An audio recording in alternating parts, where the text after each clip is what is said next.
Classe Abraão, a paz do Senhor. Eu sou o presbítero Luan e nós estamos estudando as lições do quarto trimestre da Escola Bíblica Dominical da editora Betel. Esse trimestre está pegando fogo, nós estamos estudando a terceira epístola de João. O comentarista da lição é o pastor Alex de Melo Cardoso. O trimestre ainda está iniciando. Nós estamos, ao longo desta semana, nos preparando para a lição de número 2, que tem por título: O verdadeiro discípulo de Cristo serve as pessoas e não a si mesmo. Os nossos estudos devocionais são orientados pela leitura complementar, que é uma atividade prevista nas lições da editora Betel. Como eu sempre digo, há um texto bíblico a ser lido e estudado diariamente como preparação para a lição que será ministrada no domingo subsequente. Queridos, uma lição com tanta riqueza e com tanto conteúdo seria impossível exaurir no tempo da Escola Bíblica Dominical. A própria editora Betel reserva um planejamento dentro da lição para que o aluno e também os professores possam se dedicar e estudar para ter maior proveito de todo o conteúdo que está na lição, se não todo, do maior conteúdo possível que a gente conseguir absorver. O texto sugerido pela leitura complementar para estudo devocional de hoje está na primeira carta do apóstolo Paulo aos Coríntios, no capítulo de número 10, no verso 33, que diz assim: Como também eu, em tudo agrado a todos, não buscando o meu próprio proveito, mas o de muitos, para que assim se possam salvar. No devocional anterior, nós falamos bastante coisa. Eu tentei fazer um resgate de informações da semana passada para ligá-las com o que a gente já aprendeu nesta semana. O modelo de estudo da editora Betel é acumulativo. Nenhuma informação se perde. O que a gente vai estudar na próxima semana, no próximo mês, no próximo trimestre, nós sempre vamos utilizar aquilo que nós já estudamos anteriormente. Então, eu quis retomar o conceito de que o discípulo, ele segue ao seu mestre, lembrando os irmãos da tradição hebraica de que um discípulo precisava andar, se sujar na poeira do seu mestre. Dessa maneira, o discípulo de Cristo precisa segui-lo, como nós vimos no texto de Lucas 9:23 e também no texto da leitura complementar anterior. Dessa forma, nós vimos que o próprio Jesus Cristo se fez servo, servindo a nós com a sua própria vida, para que nós fôssemos resgatados dos nossos pecados. Falamos das 3 humilhações que Cristo sofreu.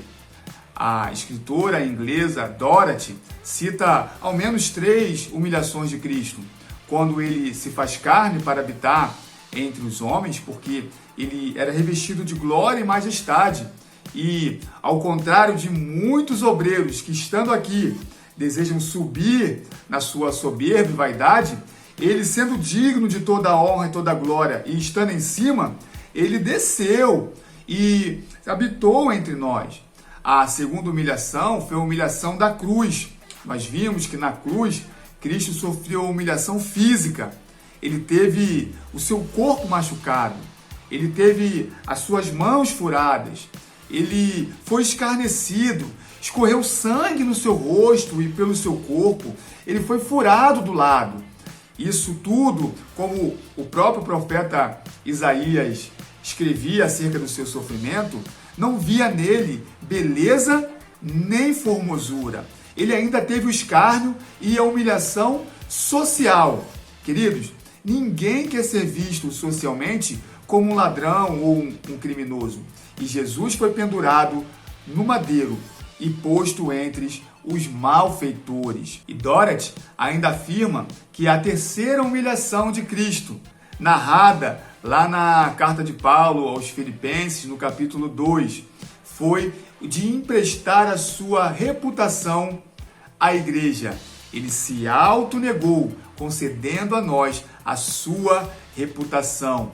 Graças a Deus, através do sacrifício de Cristo, nós podemos declarar que somos homens e mulheres santos e santificados. O propósito de termos falado tudo isso foi evidenciar em Cristo o seu exemplo de humildade e humilhação, para aprendermos que da mesma maneira que o seu mestre, um discípulo precisa se negar e carregar a sua cruz diariamente. A humilhação de Cristo foi um exemplo para os seus discípulos de uma vida humilde que deveríamos andar. A ideia aqui é despertar em nós o desejo de buscar mais as coisas do alto, que são eternas, do que as coisas desse tempo, que são terrenas e efêmeras. Falamos um pouquinho sobre humildade e orgulho, palavras antagônicas, mas que podem definir o curso da vida e do ministério de um discípulo de Cristo. Enquanto o discípulo se der ao orgulho, ele está afadado ao fracasso, porque a palavra de Deus diz que Deus resiste aos soberbos. Em contrapartida, aquele que se dá à humildade segue o exemplo de Cristo e encontrará a graça de Deus. O orgulho esconde Jesus Cristo atrás de nós, enquanto a humildade o revela. Precisamos buscar viver uma vida de humildade. Queridos, para servir é necessário ser humilde. Nesses dois exemplos de antagonismo, nós podemos citar tranquilamente o obreiro Diótrefes como orgulhoso e soberbo, que recusava o ensino do seu pastor, que exercia uma liderança opressora, que excluía os crentes da comunhão da igreja e ainda recusava receber aqueles que cooperavam com a obra de Deus. E do outro lado, na humildade, nós podemos citar tranquilamente a Gaio, que inclusive é o textual da lição do próximo domingo, que diz: amado, procedes fielmente em tudo o que fazes para com os irmãos e para com os estranhos. Gaio tinha entendido que a melhor maneira de servir era ser humilde. Diante de tudo que nós já falamos até agora acerca do serviço, nós vemos que um discípulo de Cristo precisa imitar o seu mestre, amando da maneira que ele amou, obedecendo ao Pai da maneira que ele obedeceu e servindo as pessoas da maneira que ele serviu. Quando nós olhamos para a leitura complementar de hoje, na carta de Paulo aos Coríntios, no capítulo 10, se nós formos ler a partir do verso 31, diz assim: portanto, se vocês comem ou bebem ou fazem qualquer outra coisa, façam tudo para a glória de Deus. Não se torne motivo de tropeço nem para judeus, nem para gentios, nem para a igreja de Deus. Assim como também eu procuro em tudo ser agradável a todos, não buscando o meu próprio interesse, mas o de muitos, para que sejam salvos. É óbvio que o contexto do texto que nós lemos, a partir do verso 23 do capítulo 10 da primeira carta de Paulo aos Coríntios, Paulo está dando recomendações acerca de um problema que havia se instaurado na igreja em Corinto. Nós sabemos que aquela cidade era muito idólatra e antes do evangelho, muitas pessoas ofereciam carnes em sacrifício aos seus ídolos. Surgiu um problema agora na igreja. Os novos crentes não sabiam se podiam comer ou não comer, beber ou não beber, quando entrava na casa daquelas pessoas, porque eles bem sabiam que aquele alimento era consagrado a ídolos. Então, o apóstolo Paulo vai dar esse ensinamento: quer comais, quer bebais, façais tudo para a glória de Deus. Essa orientação é fantástica porque extrapola o contexto a que ele estava inserida, porque um verdadeiro discípulo de Cristo precisa fazer todas as coisas para que o nome do Senhor seja glorificado. No texto da leitura complementar, no verso 33, o apóstolo Paulo ainda complementa, dizendo: assim como também eu procuro em tudo ser agradável a todos, não buscando o meu próprio interesse, mas o de muitos, para que sejam salvos. O propósito de Cristo fazer discípulos, ou os frutos do grão do trigo, que nós mencionamos no devocional anterior, é justamente esse, que através do ensino da palavra que nós recebemos e do testemunho de vida que nós devemos dar, outras pessoas sejam alcançadas. Quando nós olhamos para Diótrefes, a maneira com que ele liderava, recusando receber o ensino do seu pastor e acreditando, pelo seu orgulho, que só ele tinha a fórmula mágica para o crescimento da igreja, nós vemos que, no fundo, o seu maior interesse era servir a si mesmo. Servir a si mesmo não implica necessariamente um ganho financeiro ou uma vantagem material de remuneração.